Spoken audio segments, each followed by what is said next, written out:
তাহলে আমরা পড়াশুনো শুরু করি। আমাদের আজকে বই আলোচ্য অনুসারে সমাজ, রাজনীতি ও অর্থনীতিতে শিল্প বিপ্লবের প্রভাব। শিল্প সমাজের উদ্ভব ও তার মধ্যকার বিভাজন। তোমরা সবাই একটু বই হাতের কাছে রাখবে। ৭৪ পাতায় 74 এখানে বের করবে। পরপর আমি হেডিং ধরে পড়ানো শুরু করব। শিল্প বিপ্লবের আগে বেশিরভাগ দেশে, ইউরোপের এবং এশিয়ার সব জায়গায় সমাজ ছিল কৃষিভিত্তিক সমাজ। মানুষের প্রধান জীবিকা ছিল কৃষিকাজ করা। কৃষি উৎপাদনের সঙ্গে সরাসরি কৃষক যুক্ত ছিল এবং আর ছিল কৃষিভিত্তিক সমাজের উদ্ভব হওয়ার পর থেকেই মানুষের জীবনে কিছুটা অবসর আসে এবং এই অবসর সময়ে এবং পরিবারের প্রয়োজনে মানুষ কুটির শিল্পের সঙ্গে যুক্ত হয় এবং সেই শিল্পগুলি সাধারণত কৃষিভিত্তিক।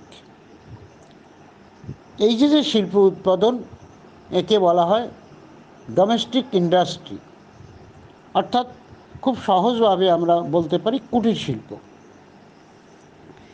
এই কুটির শিল্প যখন ছিল তখন যে কোনো বিষয় উৎপাদনের সঙ্গে একজন মানুষ নিযুক্ত থাকত এবং পরিবারের অন্যান্য সদস্যরাও তার সঙ্গে যুক্ত থাকত।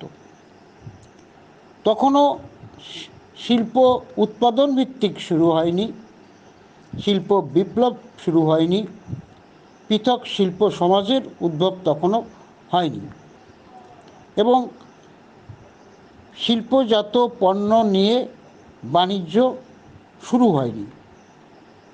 এই সবই শুরু হয় শিল্প বিপ্লবের মধ্যে দিয়ে। শিল্প বিপ্লবের ফলে সমাজে কতগুলো পরিবর্তন আসে।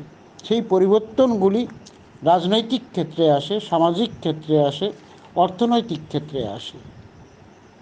এখন শিল্প সমাজের উদ্ভব প্রসঙ্গে প্রথমেই যেটা বলতে হবে, শিল্প বিপ্লব ইউরোপের সামাজিক ক্ষেত্রে বিরাট পরিবর্তন নিয়ে আসে। সমাজে দুটি শ্রেণীর উদ্ভব হয়, একটা পুঁজিপতি মালিক শ্রেণী, আরেকটি শ্রমিক শ্রেণী। পুঁজিপতি মালিক শ্রেণীর অধীনে বিভিন্ন কলকারখানা গড়ে ওঠে এবং সেই কলকারখানা পুঁজিপতি শ্রেণী তারা মূলধন বিনিয়োগ করে। এই পুঁজিপতি শ্রেণী কারা আমি পরে বলবো। আমি এর আগের দিন পড়ানোর সময় একটা কথা বলেছিলাম, তোমাদের মনে থাকতে পারে, যে কৃষিভিত্তিক সমাজ ব্যবস্থার থেকে কৃষি উৎপাদনের সঙ্গে ধীরে ধীরে বাণিজ্য গড়ে ওঠে, অর্থাৎ কৃষির মূলধন, উদ্বৃত্ত মূলধন বাণিজ্যিক মূলধনে পরিণত হয়। এই বাণিজ্যিক মূলধন আবার শিল্পে বিনিয়োগ ঘটে অধিক মুনাফা লাভের জন্য। একে শিল্প পুঁজি বলা হয়। এই কারখানা গড়ে ওঠা এবং পুঁজি বিনিয়োগ করা, যে শ্রেণী এই পুঁজি বিনিয়োগ করে তারা পুঁজিপতি শ্রেণী। তাদের একটাই উদ্দেশ্য, কলকারখানা গড়ে তুলে সেখানে শ্রমিক নিয়োগ করে মজুরির বিনিময়ে উৎপাদনকে সচল রাখা এবং মুনাফা অর্জন করা। এই মুনাফার পুরোটাই পুঁজিপতি শ্রেণী বা মালিক শ্রেণী তারা ভোগ করে।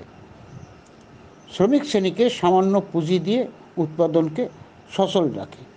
এইভাবে সমাজে দুটি শ্রেণীর উদ্ভব হয়, একটি মালিক শ্রেণী, একটি পুঁজিপতি শ্রেণী। এবার যখন কৃষিভিত্তিক সমাজ ছিল, মানুষ কুটির শিল্পের সঙ্গে যুক্ত ছিল, তখন এই পুঁজি ব্যবস্থা গড়ে ওঠেনি। কৃষিভিত্তিক সমাজে কখনই পুঁজিবাদের বিকাশ হতে পারে না, যেটা শুরু হয়েছিল শিল্প বিপ্লবের ফলে। অর্থাৎ শিল্প বিপ্লবের মধ্যে দিয়ে এক শ্রেণী মানুষের হাতে পুঁজির পাহাড় জমা হয়। আগে সমাজে কাদের ক্ষমতা বেশি ছিল? ছিল অভিজাত ভূস্বামী শ্রেণীর প্রভাব ছিল, এবং সমাজেই তারাই ছিল বুর্জোয়া শ্রেণী। কিন্তু শিল্প বিপ্লবের ফলে এই অবস্থার পরিবর্তন ঘটতে থাকে। যারা শিল্পে পুঁজি বিনিয়োগ করে, বাণিজ্যে পুঁজি বিনিয়োগ করে, কারণ শিল্প বিপ্লবের মধ্যে দিয়ে বৃহত্তর বাণিজ্যিক প্রতিষ্ঠান গড়ে ওঠে, যাকে ইংরেজিতে বলা হয় স্টক এক্সচেঞ্জ। এইবার এই শ্রেণীকে পুঁজিপতি শ্রেণী বলা হয়, এবং তার মাধ্যমে যে সামাজিক অবস্থার বিকাশ ঘটে তাকে বলা হয় পুঁজিবাদী সমাজ। এবং এই শ্রেণী পরবর্তীকালে রাজনৈতিক ক্ষেত্রেও তাদের আধিপত্য বিস্তার করে, এবং পরিবর্তিত সামাজিক ব্যবস্থায় এই শ্রেণী বুর্জোয়া শ্রেণী নামে পরিচিত হয়। এবার পরের বিষয় হলো নতুন শহরের বিকাশ। এবার যখন ধীরে ধীরে শিল্প বিপ্লব শুরু হয়, শিল্প বিপ্লবের হওয়ার একটি অন্যতম শর্ত কি বলেছিলাম আগের দিন, যে সহজ যে শ্রমিক নিয়োগ, আর শ্রমিক নিয়োগ তখনই সম্ভব জনসংখ্যা বৃদ্ধি পেলে কিছু মানুষ বেকারে পরিণত হবে। ঠিক সে ঘটনাই ঘটেছিল ইংল্যান্ডে। অর্থাৎ বিগত 200 বছরে ইংল্যান্ডে জনসংখ্যা অনেক বেড়েছিল, জনসংখ্যা বেড়ে গিয়েছিল, কিন্তু পৃথিবীতে জমি, অর্থাৎ চাষযোগ্য জমির পরিমাণ তো সীমিত। গ্রামাঞ্চলে বহু মানুষ বেকারে পরিণত হয়। যখন কৃষিভিত্তিক গ্রাম ছিল তখনও কিছু মানুষ বেকারে পরিণত হয়। এই বেকারের মানুষের দল শহরে যখন কলকারখানা গড়ে ওঠে, যখন ফ্যাক্টরি প্রথা গড়ে ওঠে, অর্থাৎ এক একটি বড় বড় কলকারখানা গড়ে ওঠে, তখন কিছু মানুষ গ্রাম থেকে শহরে তাদের অভিপ্রায়ণ ঘটায়, অর্থাৎ গ্রাম থেকে কাজের খোঁজে শহরে আসে। এবার কারখানাকে কেন্দ্র করে নতুন নতুন নগর ও শহর গড়ে ওঠে। ইংল্যান্ডের ক্ষেত্রে কি ঘটেছিল? শিল্প বিপ্লবের আগে ইংল্যান্ডে মূলত 2টি বড় শহর ছিল। এটা একটা পরীক্ষায় আসার মতন প্রশ্ন, ছোট প্রশ্ন। শিল্প বিপ্লবের আগে গড়ে ওঠা ইংল্যান্ডের 2টি শহরের নাম বলো। একটি হলো লন্ডন, আরেকটি হলো এডিনবরা। কিন্তু শিল্প বিপ্লবের হাত ধরে 1850 থেকে শুরু করে ইংল্যান্ডে অনেক বড় বড় শিল্প শহর গড়ে উঠতে থাকে, যেমন হ্যাম্পশায়ার, ইয়র্কশায়ার, ল্যাঙ্কাশায়ার, মার্সেসাইড, ইয়র্কশায়ার প্রভৃতি, ম্যানচেস্টার প্রভৃতি শহর গড়ে ওঠে। এইবার যে সমস্ত শ্রমিকরা অল্প মজুরির বিনিময়ে এই কারখানায় নিযুক্ত হয়েছিল, তারা সাধারণত মালিক শ্রেণীর তত্ত্বাবধানে শিল্পের অভ্যন্তরে তারা একটি নির্দিষ্ট অঞ্চলে বসবাস করত। গড়ে ওঠে গেটো। গেটো কি? গেটো সাধারণত গেটো বলা হয়, গেটো শব্দটির উৎপত্তি হয়েছে ভেনিসের জিউস কোয়ার্টার থেকে। ইংরেজি শব্দ গেটো হলো একটি ইতালীয় তদ্ভব শব্দ। হিব্রু শব্দ গেট থেকে এসেছে গেটো কথাটি। গেটো হলো মূলত শিল্প বিপ্লবকালে শহরের ছোট অঞ্চল। এই অঞ্চলে সাধারণত দরিদ্র শ্রমিক শ্রেণী, নির্দিষ্ট সম্প্রদায়ের মানুষ বসবাস করত, এবং গেটো মূলত শহরের সবচেয়ে গরিব ও দুর্দশাগ্রস্ত অঞ্চল ছিল। যদিও গেটোর শ্রেণী বিভাগ আছে, এত বিস্তারিত আলোচনা আমি এই মুহূর্তে যাব না। যাই হোক, এই যে কারখানাকে কেন্দ্র করে গ্রামের বেকার মানুষের জমায়েত শুরু হয়, এবং শ্রমিক শ্রেণীও অবস্থার পরিপ্রেক্ষিতে তাদের অল্প মজুরি দিয়ে কারখানায় শ্রমিক হিসাবে নিযুক্ত করে। শিল্প বা কারখানা গড়ে ওঠার পাশাপাশি বিভিন্ন বাণিজ্যিক প্রতিষ্ঠানের প্রসার ঘটে, কলকারখানা গড়ে ওঠে, যাতায়াত ব্যবস্থার উন্নত হয় এবং নগর জীবনের নাগরিকদের সুবিধার জন্য আরও অনেক কাজের জন্য প্রচুর শ্রমিকের প্রয়োজন হয়। অর্থাৎ জনগণ ক্রমেই গ্রাম থেকে শহরের দিকে চলে আসতে থাকে। এইভাবে ইংল্যান্ডে প্রচুর সংখ্যা শ্রমিক আসে এবং এক একটি নতুন নতুন কারখানাকে কেন্দ্র করে এক একটি শহর গড়ে ওঠে। তোমাদের বইয়ে আছে, দেখবে কিছু পরিসংখ্যান আছে।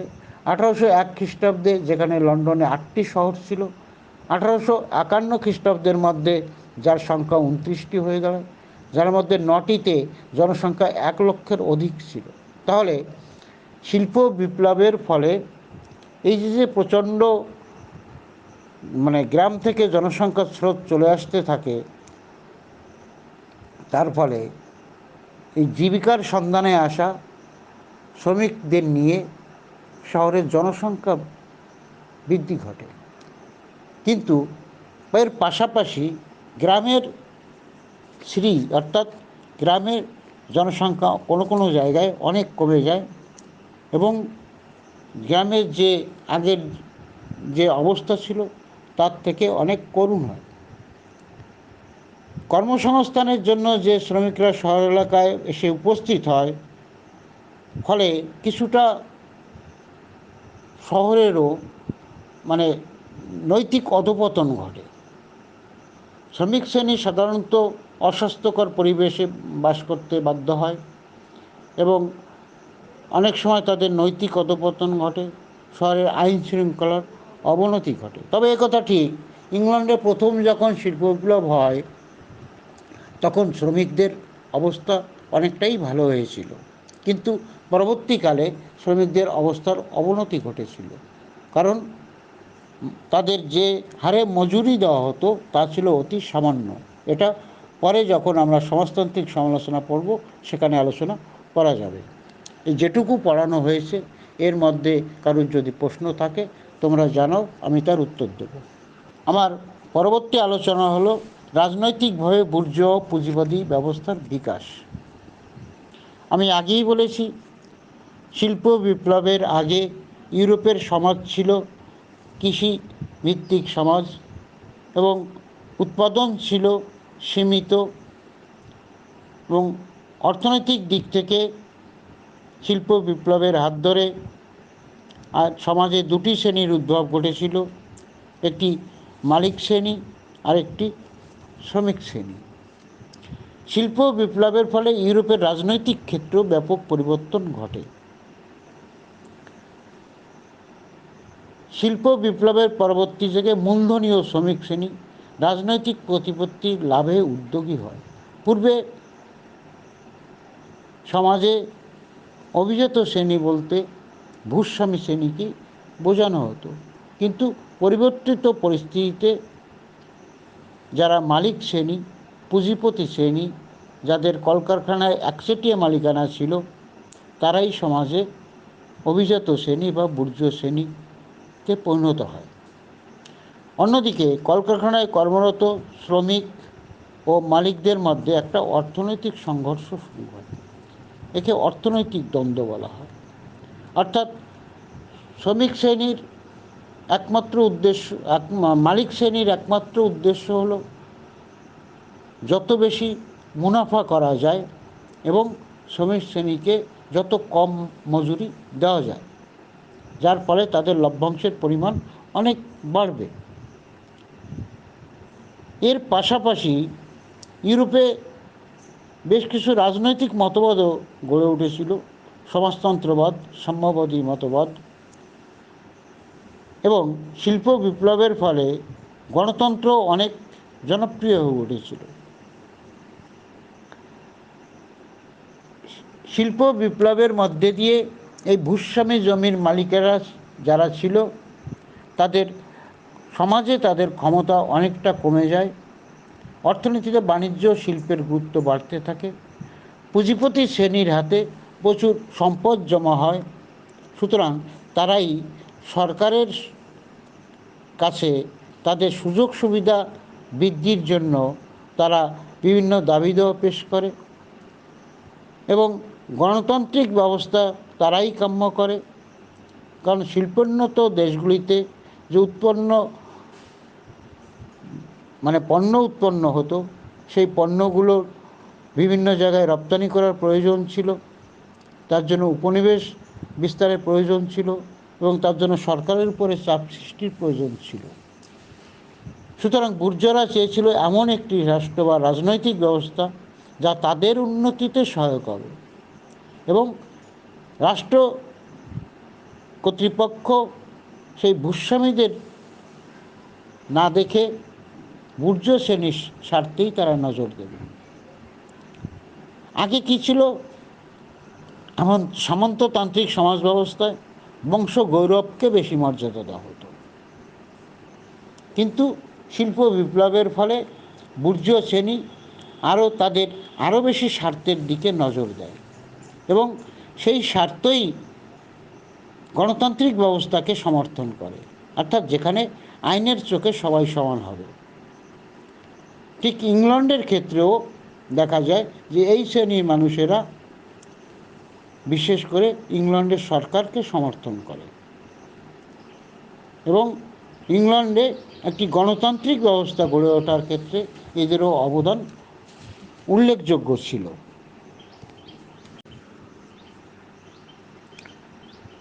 পরের বিষয় হলো অর্থনৈতিক সম্পদ বন্টনে বিভাজন ও বৈষম্য। আমি আগেই বলেছি, কৃষিভিত্তিক সমাজ ব্যবস্থায় কখনো পুঁজিবাদী সামাজিক ব্যবস্থার বিকাশ ঘটতে পারে না। সামন্ততান্ত্রিক সমাজ ব্যবস্থায় শিল্প বিপ্লব ঘটতে পারে না। কুটির শিল্পের অবসানের মধ্যে দিয়ে ধনতান্ত্রিক উৎপাদন ব্যবস্থা সৃষ্টি হয় এবং যার ফলে উৎপাদন ব্যবস্থায় যন্ত্রের গুরুত্ব অনেক বাড়ে এবং পুঁজিপতি শ্রেণী, এখানে একটা কথা বলি, লগ্নি পুঁজি অর্থাৎ শিল্প বাণিজ্যের দিকে আরও মুনাফা অর্জনের জন্য শিল্পপতি বা পুঁজিবাদী শ্রেণী যখন আরও মুনাফার উদ্দেশ্যে সেই পুঁজি লগ্নি করে হয় বা বিনিয়োগ করা হয়, তাকে বলা হয় লগ্নি পুঁজি। অর্থাৎ যারা মিল মালিক ছিল, যারা পুঁজিবাদী শ্রেণী ছিল, তাদের একমাত্র উদ্দেশ্য ছিল ওই বৃহত্তর পুঁজিকে আবার মুনাফা অর্জনের জন্য পুনরায় বিনিয়োগ ঘটানো, যার ফলে শিল্পে প্রচুর অর্থ বিনিয়োগ করে এবং এই শ্রেণীর মানুষের হাতে পুঁজির পাহাড় জমতে থাকে। সুতরাং এর পাশাপাশি তাদের অন্যতম উদ্দেশ্য হলো শ্রমিক শ্রেণীকে কম মজুরি দেওয়া। অতএব এটা পরিষ্কার বোঝা যায় যে অর্থনৈতিক ক্ষেত্রে একটা বৈষম্য গড়ে ওঠে, একটা মালিক শ্রেণী, আরেকটি হলো শ্রমিক শ্রেণী। ফলে সমাজে একটা সামাজিক বৈষম্য দেখা দেয়। এই সামাজিক বৈষম্যের মূলে কী ছিল? ধন বন্টনের অসাম্য। একটা কথা বলি, যখন কুটির শিল্প ছিল, পরিবার ভিত্তিক শিল্প ছিল, তখন একটি যাই উৎপাদন করা হতো, যে পণ্যই উৎপাদন করতে হতো, সেটা সম্পূর্ণ ওই শ্রমিকই সেটা তৈরি করত। কিন্তু যখন বড় বড় কারখানায় বিভিন্ন যন্ত্রপাতি তৈরির মাধ্যমে পণ্য উৎপাদন হতো বা যে কোনো পণ্য উৎপাদন হওয়া শুরু করলো, তখন শ্রমের বিভাজন ঘটে। কীরকম? ধরো একটা গাড়ি শিল্প গড়ে উঠছে, সেই গাড়ির তো বিভিন্ন যন্ত্রাংশের প্রয়োজন। একটা বড় কারখানাকে কেন্দ্র করে তার সঙ্গে অনুসারী শিল্প গড়ে ওঠে, অর্থাৎ গাড়ির বিভিন্ন যন্ত্রাংশ, কেউ টায়ার, কেউ স্টিয়ারিং, কেউ বিভিন্ন কিছু তৈরি করে এবং পরবর্তীকালে সেগুলো জোড়া দিয়ে সম্পূর্ণ একটা গাড়ি হয়। একে বলা হয় শ্রমের বিভাজন, অর্থাৎ একজন কারিগরের হাতে পুরো জিনিসটা থাকে না। অর্থাৎ শ্রমের বিভাজনের মধ্যে দিয়ে দেখা যায় যে সেই শিল্পটা গড়ে ওঠে। এই শ্রমের বিভাজনের মধ্যে দিয়ে তাহলে কী ঘটছে, যে একটা বিষয় উৎপন্ন করলে যে লভ্যাংশ বা যে মজুরি পাওয়া যায় সেটা কিন্তু ভাগ হয়ে যায়। একজন শ্রমিক কিন্তু পুরোটা টাকাটা তখন সে পায় না। এর ফলে যা মুনাফা ঘটছে সেটা কিন্তু আবার একজন ভোগ করছে, বা যেটা বৃহদায়তন কোম্পানি ভিত্তিক বাণিজ্যিক প্রতিষ্ঠান সেখানে হয়তো মালিক শ্রেণী ভোগ করছে। সুতরাং এই যে অর্থনৈতিক বৈষম্য ঘটে এবং মালিক শ্রেণীর হাতে যে মুনাফার পাহাড় জমতে থাকে, এর ফলে শ্রমিক মালিক শ্রেণীর শুধু ধন বন্টনের ক্ষেত্রে অসাম্য নয়, বিভিন্ন সুযোগ সুবিধার ক্ষেত্রেও একটা অসাম্য গড়ে ওঠে। সমাজে, অর্থনীতিতে, রাজনৈতিক ক্ষেত্রে সমস্ত দিক থেকে মালিক শ্রেণী তাদের আধিপত্য কায়েম করে। এর বিপরীতে জীবনযাত্রার মান, শিক্ষা দীক্ষা, সামাজিক অবস্থা সকল ক্ষেত্রেই শ্রমিক শ্রেণী চূড়ান্ত বৈষম্যের শিকার হয়। তাদের এক কথায় সর্বহারা শ্রমিক শ্রেণী বলা হয়। শিল্প বিপ্লবের মধ্যে দিয়ে, সম্পদের অসম বন্টনের মধ্যে দিয়ে এই মালিক শ্রেণী এবং শ্রমিক শ্রেণীর মধ্যে ক্রমবর্ধমান যে পার্থক্য সৃষ্টি হয়, তার মধ্যে দিয়েই সমাজে অর্থনৈতিক সম্পদ বন্টনের বিভাজন এবং বৈষম্য গড়ে ওঠে। ঠিক এই যে অর্থনৈতিক বৈষম্য বা বিভাজন গড়ে ওঠে, এখান থেকেই সমাজতান্ত্রিক চিন্তাভাবনার উদ্ভব ঘটে। আবার পাশাপাশি শিল্প বিপ্লবের ফলে এর পাশাপাশি আরেকটি শ্রেণী, আইনজীবী, বিশ্ববিদ্যালয় শিক্ষক, যাজক সম্প্রদায়, উঠতি পুঁজিপতি বা ব্যবসায়ী সম্প্রদায় বা ছোট ব্যবসায়ী সম্প্রদায়, ছোটোখাটো ব্যবসার সঙ্গে যারা যুক্ত আছে, তারাও কিন্তু শিল্প বিপ্লবের সুফল ভোগ করে। কিন্তু আর্থিক দিক থেকে সবচেয়ে বেশি ক্ষতিগ্রস্ত হয় ওই যে উৎপাদন করে, কারণ উৎপাদনের মালিকানা শ্রমিক শ্রেণীর হাতে থাকে না। উৎপাদনের মালিকানা সম্পূর্ণ মালিক শ্রেণীর হাতে থাকে। সুতরাং মুনাফাও সম্পূর্ণ মালিক শ্রেণী ভোগ করে, আর শ্রমিক শ্রেণী অল্প মজুরির বিনিময়ে তার শ্রম দিতে বাধ্য হয়। এই জন্যই অর্থনৈতিক সম্পদ বন্টনে বিভাজন ও বৈষম্য দেখা দেয়।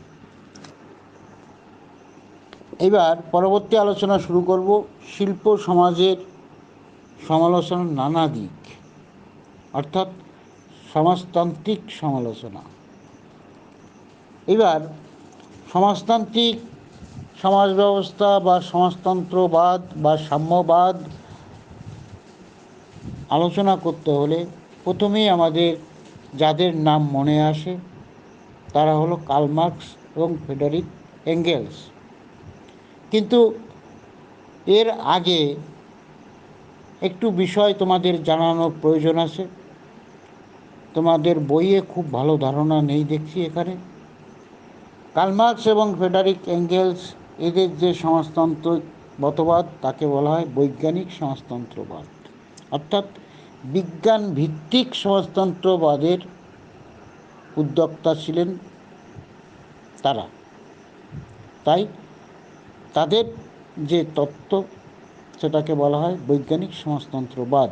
কিন্তু তারও আগে ইউরোপে আরেক ধরনের সমাজতান্ত্রিক বা সমাজবাদী ভাবনার উদ্ভব ঘটেছিল, যারা কার্ল মার্কসের পূর্ববর্তী সমাজতন্ত্রবাদী, তাদের বলা হয় অবাস্তব বা কাল্পনিক বা ইউটোপিয়া সমাজতন্ত্রবাদী।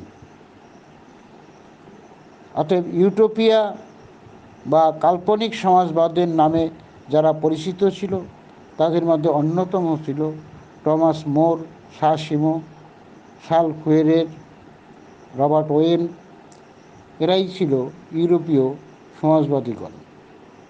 তারাও শোষণহীন সমাজ প্রতিষ্ঠার কথা বলেছিলেন, কিন্তু তারা যেসব কথা বলেছিলেন তা অনেকটা কল্পিত এবং অবাস্তব ছিল। শিল্প বিপ্লবের প্রেক্ষিতে সমাজবাদ গঠনের কথা তারা বলেছিলেন। তাদের যেহেতু এই সমাজতন্ত্রবাদ অনেকটা অবাস্তব ছিল, তাই তাদের ইউটোপীয় বা কাল্পনিক সমাজবাদী বলা হয়। এর পাশাপাশি আরেকটি ছোট প্রশ্নের কথা বলতে হবে, যে আধুনিক শিল্প রাষ্ট্রকে মার্কস বলেছে শ্রেণী শোষণের যন্ত্র। অর্থাৎ মার্কস আধুনিক রাষ্ট্র ব্যবস্থাকে কি বলেছেন? এখানে উল্লেখ করা যায় যে শ্রমের অধিক গুরুত্ব সত্ত্বেও শ্রমিক শ্রেণী পুঁজিপতি মালিক শ্রেণীর নিকট গুরুত্বহীন এবং অত্যন্ত অসহায়। কারণ শ্রমিক তার শ্রম বিক্রি করছে, যে উদ্বৃত্ত মূল্য অর্থাৎ মুনাফা অর্জিত হয় তাকে কাজে লেগেই বুর্জোয়া শ্রেণী মুনাফা অর্জন করছে। অর্থাৎ শ্রমিকের যে উদ্বৃত্ত মূল্য কাকে বলে? শ্রমিক শ্রেণী যে অল্প মূল্যে তার শ্রম বিনিময় করছে এবং অতিরিক্ত শ্রম দিতে বাধ্য হচ্ছে, এটা তার অতিরিক্ত শ্রমের মূল্য সে কিন্তু পাচ্ছে না। অথচ পুঁজিবাদী শোষণের বিরুদ্ধে মার্কস ও এঙ্গেলস যা বলেছেন, যে সামাজিক ক্ষেত্রে যে সর্বহারা বা শ্রেণী তৈরি হয়েছে, তারা যদি এই সংগ্রামে অর্থাৎ মালিক শ্রমিক দ্বন্দ্বে একদিন তারা সফলতা পাবেই, তখন সমাজে পুঁজিপতি শ্রেণীর বিলুপ্তি ঘটবে এবং শ্রেণীহীন সমাজ ব্যবস্থা গড়ে উঠবে, যাকে সংক্ষেপে বলা হয় সর্বহারা শ্রেণীর একনায়কতন্ত্র। এই যেটুকু আলোচনা করলাম, এর মধ্যে যদি প্রশ্ন থাকে প্রশ্ন করো। পরের বিষয় হলো শিল্প বিপ্লব থেকে কিভাবে উপনিবেশবাদের জন্ম হয়। আমি একটা কথা খুব সংক্ষেপে বলি, যে শিল্প বিপ্লব এবং উপনিবেশবাদ ও সাম্রাজ্যবাদ যমজ ভাই, এরা হাত ধরাধরি করে চলে। শিল্প বিপ্লবের অনিবার্য ফলশ্রুতি হল উপনিবেশবাদ এবং পক্ষান্তরে সাম্রাজ্যবাদ। কিভাবে হয়? কারণ শিল্প বিপ্লবের ফলে উৎপাদন ব্যবস্থায় যে আমূল পরিবর্তন ঘটছে, যার গুণগত এবং পরিমাণগতভাবে বৃদ্ধি পাচ্ছে, তার জন্য কয়েকটা জিনিসের প্রয়োজন হয়। কি? কাঁচামালের প্রয়োজন হয়, উদ্বৃত্ত যে পণ্য উৎপাদিত হয় তা বিক্রির জন্য বাজারের প্রয়োজন হয়। এই দুটো বিষয় না হলে শিল্প বিপ্লব যেমন ঘটতে পারে না। যেমন আমি একটু সহজ উদাহরণ দিই। একসময়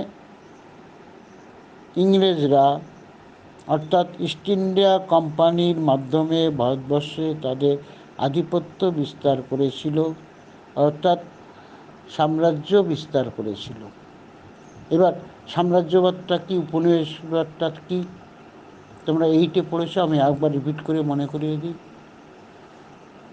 উপনিবেশবাদ বা সাম্রাজ্যবাদ হলো একটি প্রক্রিয়া, যখন কোনো শক্তিশালী দেশ অর্থনৈতিক দিক থেকে এবং রাজনৈতিক দিক থেকে অন্য কোনো দেশের উপর আধিপত্য বিস্তার করে, ধীরে ধীরে নিজের শাসন প্রতিষ্ঠা করে, তখন ওই দেশটি একটি উপনিবেশে পরিণত হয় এবং ওই দেশের সম্পদ যারা উপনিবেশ বিস্তার করেছে তাদের স্বার্থে নিয়োগ করা হয়। অর্থাৎ ইংল্যান্ডে শিল্প বিপ্লবের ফলে উদ্বৃত্ত পণ্য বিক্রির জন্য ভারতবর্ষ একটি খোলা বাজারে পরিণত হয়। আবার ইংল্যান্ডে শিল্পের জন্য প্রয়োজনীয় কাঁচামাল তা ভারতবর্ষ থেকে ইংল্যান্ডে রপ্তানি করা হয়। বিষয়টা হচ্ছে দ্বিমুখী। অর্থাৎ শিল্প বিপ্লবের ফলে এক শ্রেণীর মানুষের হাতে অতিরিক্ত পুঁজি এসেছিল। সেই পুঁজি তখনই আসা সম্ভব হবে যখন উদ্বৃত্ত পণ্য বিক্রি করা যাবে।